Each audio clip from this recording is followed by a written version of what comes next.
Right, I know this video is going to improve your game. This is some content that I've shared with my online clients.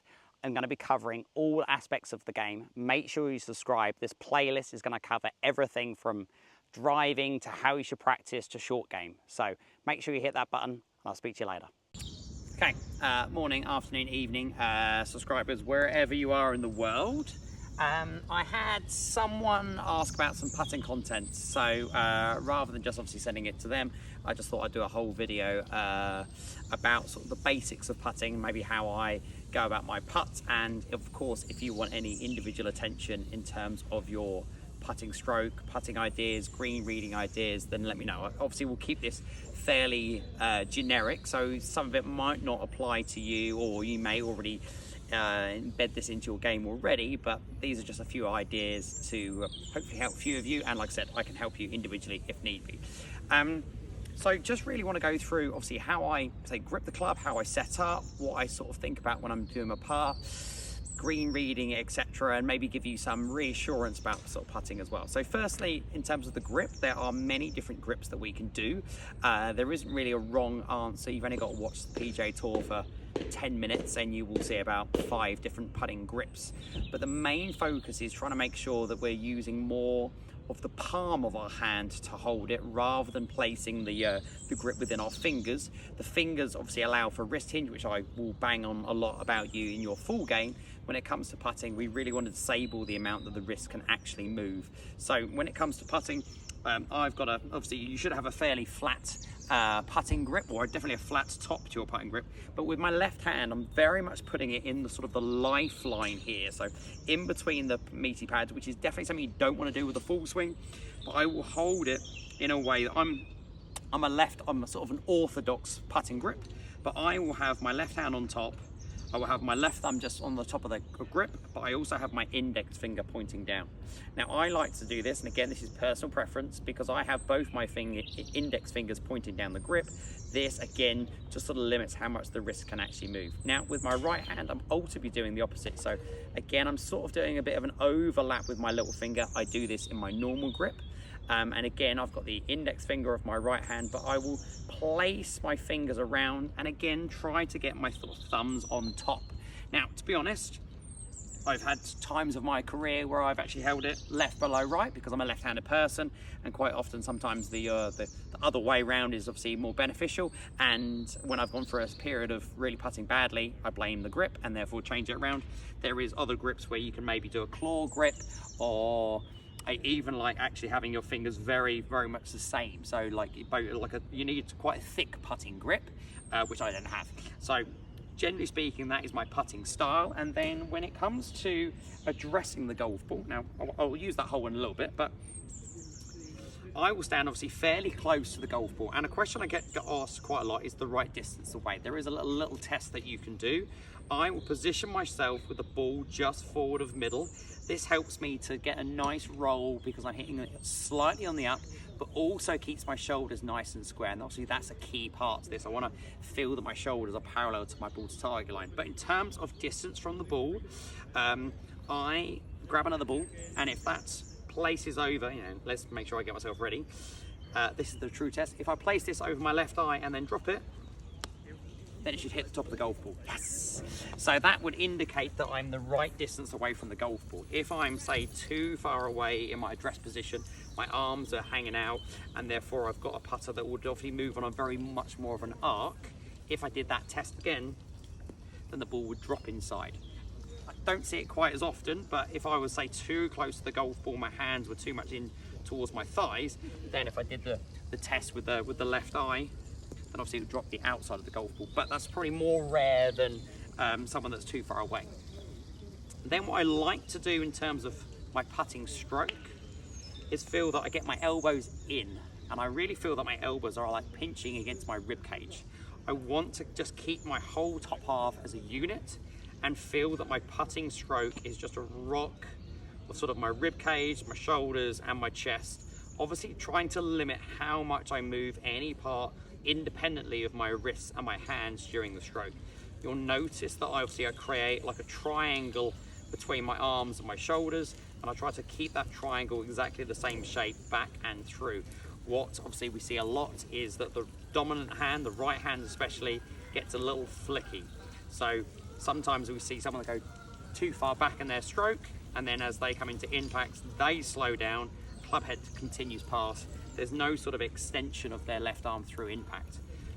Ideally, again, a bit like chipping, I see the putting stroke as the length of backswing controls the distance. The tempo of the putt should remain the same, so whether I've got a 5-foot putt, a 20-foot putt, a 50-foot putt, in theory, then I should be swinging my putter on the same sort of speed and tempo. That's going to help me really judge distance correctly. And then length of the follow through, I'm all for just having a nice acceleration. So I feel that I like to see my putter go past my left foot. Don't get me wrong, there are people that will prefer what we say like a pop stroke, so a bit shorter and a bit sort of more of a hit style to a putt, which is completely fine. If that works for you, works for you. But if you're not too sure what you would like to achieve, I think if you get the idea of making sure that your putter head passes your left foot, it just means that you're just hitting the ball with a bit of acceleration, hitting it positively, and therefore you're not getting too negative and not getting that sort of de-acceleration of the hands where the club passes, and then we get those sort of inconsistent strikes. In terms of, now I was trying to see where can I place myself?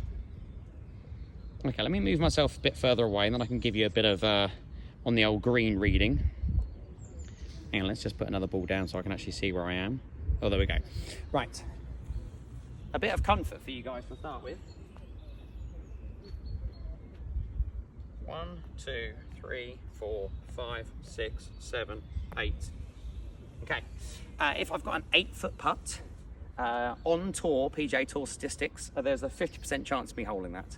Obviously, I'm not PGA Tour standards. I've probably got less than 50% chance, but the guys on tour, it is a 50% success rate from 8 foot, and I think a lot of amateurs, 8 foot, feel they should hold it every time. It's just not going to happen, okay? Obviously, yes, we would like to, but if the guys on the Turley are only missing half and holding half, then we are going to be definitely more 25% holding, 75% missing. I would, when it comes to a putt, obviously mark my golf ball, I would clean it. I personally use the line on the logo on the writing to help me with my alignment. So I would line that up in my initial start line, not at the hole, on my initial start line. So if I actually read this putt, it's sort of a little left to right. So I would use my line, and I reckon, because we've just had quite a bit of rain here, literally about sort of 10-15 minutes ago before I started recording, I am probably going to aim on the left edge of the hole. So if I just move that out of the way.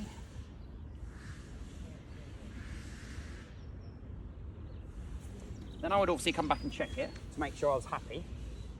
Like, that's not going where I want it to go.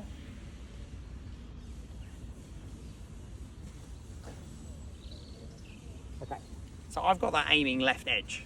Now, when I'm reading the green, I try to visualize obviously the ball going in the direction that I think it's going to go to, but I tend to look at like this. I will go and say, right, if I aim dead straight, will the ball go in the hole? And if I think it will do, then I'll just aim straight. But if I feel there's obviously a slope to the green, then I start using ball widths. Some people use hole width, some people do aim point, and I do know aim point, and if aim point is something you would like to discuss or find out more about it, whether you've got the guys with the fingers, I can obviously explain that in another video as well. Something I've been trained in it. I don't tend to use it at the moment. Sometimes it flips out and I do it, and it's a good method, but I don't do it at the moment. I've lined up my putt. I visualise that it's left edge. I therefore will go for a pre-shot routine, which obviously we've spoken about in terms of full shot, but I'll again do the same with my putting stroke. I do 3 putting strokes to get feel. Because I've lined up my line with my direction, all I've got to do make sure is that my putter is square to my alignment on my ball, and then I know that my putter is at least aiming in the right sort of direction. And then I try to feel. I do 2 things. As I stroke, I will breathe out to relieve tension in my hands. So I will actually consciously feel like I breathe out as I putt. And especially for the shorter ones, I don't want to see it go in the hole. And what I mean by that is if I don't see it go in the hole, it's going to keep my head very still, because the biggest thing that we see in terms of putting strokes is when we get that sort of move where we look to see if we're going to hole it. This opens up, putter moves offline, and therefore we start manipulating on the way through. If I can stay very still Then I know my shoulders are parallel to my ball to target line. That means my putter's going on a fairly back straight through. Yes, it's not exactly straight back straight through. There is a little arc to the putt. Oh, look at this, beautiful sunshine. We haven't had this for so long. And then we'll go through it. Let me have a putt for 8 foot, so 50% chance of success rate. I have aimed it at the left edge. So I've done my 3 putting strokes. I've got my line of my putter in line with my ball. I'm happy with that. Elbows tucked into my side. I want to breathe out as I swing the putter back and through, and I want to not look to see if it goes in the hole.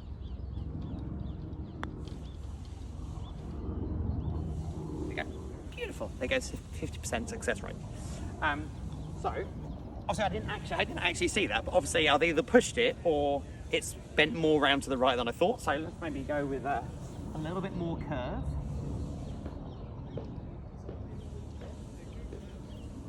Clearly didn't visualize it enough. That is way too much.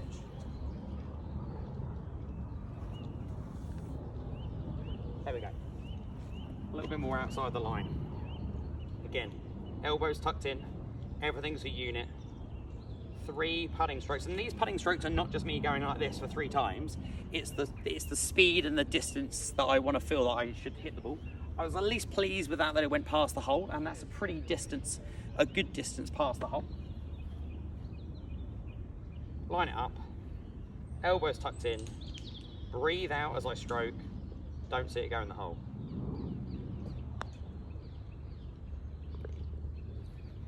And there's a 50% success rate. I hope that helps. I know it's obviously very generic. Like I said, I'm more than happy to look at your putting strokes individually, or if you've got any questions about putting, I can do some other videos. Obviously, if you guys give me ideas, then I can start filming some content for you and then just share it with all of you, because if someone's got a question about chipping or bunker play, I'm sure half of you have got the same question. So hope it helps. Let me know if you've got any questions. Really appreciate your support as always, and I will speak to you all later.